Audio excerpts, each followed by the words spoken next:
তোমরা হয়তো ভাবছো পুঁই শাক তাও আবার প্রেশার কুকারে দিতে হয়। এখন তো বর্ষার পুঁই শাক খুব নরম হয়, সত্যিই পুঁই শাকটা একেবারে তরতাজা নরম।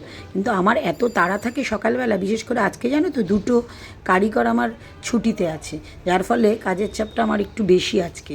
সেই জন্য কী করলাম, ছোট্ট একটা প্রেশার কুকারের মধ্যে পুঁই শাকটা দিয়ে একটু সামান্য 2-3 চামচ জল দিলে আর একটু নুন হলুদ দিয়ে একটু হালকা করে বসিয়ে দিলাম গ্যাস কমিয়ে। অন্যদিকে কড়াই বসিয়ে সেখানে আলুটা ভাজতে দিয়ে দিলাম একটুখানি পাঁচফোড়ন আর একটা শুকনো লঙ্কা দিয়ে। আবার দেখো, যেদিন কাজের চাপ থাকে বেশি সেদিন আবার ভুলভ্রান্তিও হয় বেশি। আজকে আবার চিংড়ি মাছটা ভাজতে ভুলে গেছি, পুঁই শাক দিয়ে চিংড়ি মাছটা করব। আবার আলুটা ভেজে নামাতে হলো, ওই তেলে আবার চিংড়ি মাছটাও ভেজে নিলাম।